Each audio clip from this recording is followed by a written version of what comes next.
Hello and welcome to the second quarter of 2021's Market Outlook. I am John Swift, the Chief Investment Officer and co-founder of Benchmark, and we are going to be providing these video formats of our quarterly written newsletters. In summary, we are beginning to experience an acceleration in global growth led by the United States. The expansion will be stronger than normal as we are starting this period of economic growth with record levels of liquidity, record levels of personal savings, trillions of additional stimulus coming, and over $2.5 trillion still not spent from previous relief packages. We have pent-up demand amongst pent-up consumers, low inventory levels which will need to be built up through additional corporate investment, and finally a supportive Federal Reserve and Congress. Now, we understand there are concerns about mounting inflation. We saw that a couple of weeks ago, and higher interest rates are increasing market volatility as a result. And the tug of war continues between the steepening yield curve and accelerating economy, and finally the change in market leadership between value versus growth stocks. So with that, let's start with COVID vaccinations. How are we doing? President Biden's comment this week that we will have over 200 million vaccinations by the end of April, twice what was initially anticipated, offers us confidence that we are moving towards our goal of herd immunity faster than we originally anticipated. At least 31 states will be giving all adults access to vaccinations by mid-April, and many more by May 1st. The government has locked in supply to vaccinate 400 million people, which is 70 million more than we need. Obviously, those will be in storage waiting for booster shots later this year. Unfortunately, Europe is not doing nearly as well. Still, we remain optimistic that it will improve rapidly. Those abroad will most likely be vaccinated before year-end as supply increases around the globe, putting the virus in the rearview mirror as we enter 2022. Next, monetary and fiscal stimulus. I call that the twin towers of liquidity. Governments and monetary authorities, the Federal Reserve, have provided extra liquidity and funding for individuals and corporations. This excess liquidity will remain in the system for years, boosting global growth above historical rates. Now, the Federal Reserve Chairman Jerome Powell and Treasury Secretary Janet Yellen testified before Congress last week. Their messages were clear and consistent that they will do everything in their power to stimulate and support the economy until unemployment moves back to pre-pandemic levels, even if that means inflation running above 2% for a sustained period of time. So both expect and believe that higher near-term inflation will only be transitory as corporations catch up with demand, supply lines are improved, and more capacity comes online. We too believe long-term inflation will stay contained due to factors such as global competition, technological advancements, and the rise of the disruptive technologies transitioning and transforming industries and our economy. Weather problems last month, chip shortages, and a bottleneck in the Suez Canal point out the need to bring these supply lines home, and President Biden addressed this issue in his multi-trillion-dollar infrastructure bill that he announced last week. We do not expect the Federal Reserve and the various other central bankers to begin changing policies until well into 2022, which will permit the global economy to run at rates well above historical averages. The bottom line is that all monetary authorities have our backs, limiting any corrections when and if they occur.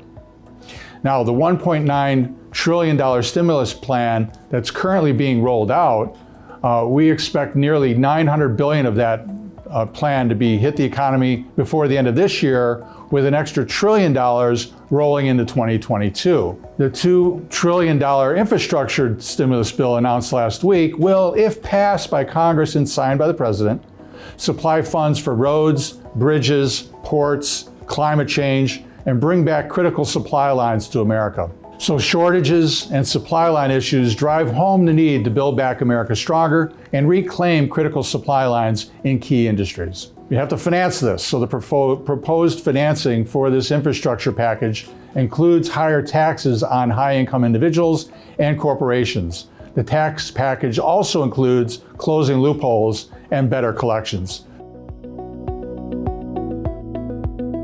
want to talk about the higher corporate tax rates. What do we believe? Although the president is asking for a 28% corporate tax rate, we do not expect the corporate tax rate to go much above 25%, as it would not keep the U.S. corporations globally tax competitive, which Treasury Secretary Janet Yellen said was one of her primary goals.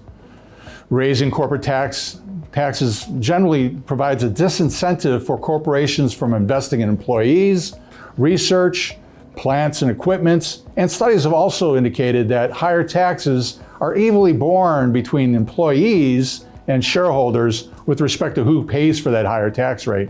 Employees through less employment and lower wages, shareholders through lower market values generally.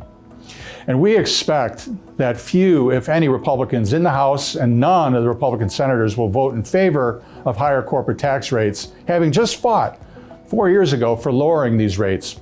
And as a result, the Democrats in the Senate will move forward on their own and move a bill along to the president for a signature utilizing the reconciliation process. Now, we estimate if the corporate tax rate climbs to 25%, earnings growth amongst S&P 500 companies will drop 3%. Subtracting this incremental tax bite from the S&P 500 earnings would result in the market trading today at just over 20 times their price-earnings ratio.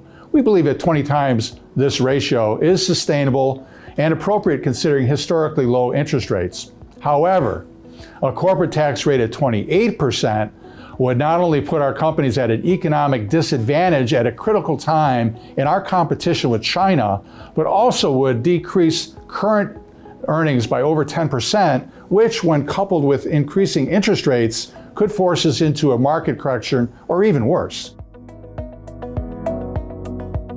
Now let's turn to current economic indicators. They're all strong. We could go through the numbers, but generally speaking, they are back at pre-pandemic levels, many of which are above pre-pandemic levels. And we expect above average growth in production as manufacturers attempt to normalize inventory levels, which are presently at multi-year lows, as I talked about previously. Problems in the Suez Canal are not helping matters, as supply lines are further challenged. And now that the tanker is free of its earthly clutches, shipping experts believe that the backlog will take up to 3 months to clear. Despite a rise in coronavirus cases abroad, foreign economic data have begun to improve. For instance, European manufacturing PMI jumped to 62.4 in March, service sector PMI increased to 48.8, and the composite PMI rose to 52.5, up from 48 in February. Premier Li of China said last week that growth could easily exceed 6+% for 2021, and long-term growth will average about 5.5%. So let's move to leading economic indicators. This is a composite index of indicators that is published by the Conference Board. It is used to predict the direction of global economic movements in future months. This index is composed of 10 economic components whose changes tend to precede changes in the overall economy. Studies have shown from 6 to 9 months ahead of time. So businesses and investors use this index to help plan their activities around the expected performance of the economy and protect themselves from economic downturns. The 10 constituents are: 1, average weekly hours worked by manufacturing workers. This indicates both consumer income and business demand for laborers engaged in ongoing production. 2, average number of initial applications for unemployment insurance. This indicates the possible changes in unemployment, which reflects the level of business activity and impacts consumer income. 3, the volume of manufacturers' new orders for consumer goods and materials indicates the business's short-term operational spending. 4, the new orders index. This comes from the Institute of Supply Management, which indicates whether orders for various manufactured goods are increasing or decreasing. Number 5 is the volume of new orders for capital goods. This indicates business plans for longer-term future production involving durable capital. Number 6, the number of new building permits for residential buildings indicates the future spending on construction projects. Number 7 is near and dear to my heart. It's the S&P 500 index, which itself is a leading economic indicator. Indicates the total value that businesses are worth today based on the future expectations. Number 8 is the inflation-adjusted monetary supply. This indicates the purchasing power of highly liquid assets available in the financial system for businesses and consumer borrowing and spending. Number 9 is the spread between long and short-term interest rates, which indicates the bond market participants' expectations for future performance of the economy. And the last indicator is average consumer expectations for business conditions, which indicates a forward-looking consumer sentiment. Now, the leading economic indicators hit 99.8 in February, which, as you can see on the graph, rejoins that upward trajectory of that indicator just prior to the pandemic back in January and February, and continues its monthly increases from there. Judging from what we've been discussing, the operating margins for companies, earnings, cash flow, and returns on invested capital are expected to be robust over the next several years as managements have learned to do more with less, are spending heavily on technology to improve all facets of their businesses, and are focusing on the strengths by reducing or eliminating their weaker, less profitable segments of their operations. Additionally, we expect significant increases in dividends and buybacks over the next few years, which supports higher stock prices. Turning to sector allocation, we remain focused on companies most levered to global economic recovery. Industries such as industrials, capital goods, machinery, industrial commodities, agriculture, financials, technology at a reasonable price, transportation, and energy. Now, energy is an interesting sector, and that is not only an early economic recovery beneficiary, but also the Biden administration would not mind seeing higher gasoline prices, at least for some time, which would spur adoption of electric vehicles, which helps out on one of the primary policy objectives of the Biden administration, the environment. We recognize that the financial markets are volatile and can correct at any time, but we have confidence in the long-term success of our economy, and we will stay the course, investing in long-term winners and avoiding losses. We will continue to sell companies that, while having successful business models, have attained high-flying valuations that far exceed our estimates for their intrinsic value. Corporate cost-cutting during the pandemic has left companies with tremendous upside earnings leverage, and personal savings rates, fueled by new employment and the fiscal stimulus, has created positive future spending capacity amongst consumers. And all things considered, interest rates aside, the economic fundamentals supporting the market are strong. Finally, if the equity markets get spooked by the reemergence of the bond vigilantes and rapidly rising interest rates, we believe that the weakness in equity prices will be temporary and ultimately backed by positive economic fundamentals that we've been discussing. And also the actions of the Fed to stem interest rate increases if they believe that these rates are rising too fast and are being disruptive.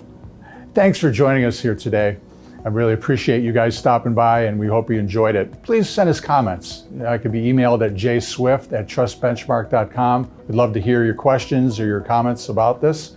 And we look forward to seeing you soon. As you know, we believe in stability, growth, and freedom. And hopefully this video message finds you well and having some more freedom here as we all get vaxxed and can rejoin life on the outside. So for now, this is John Swift. We'll see you soon.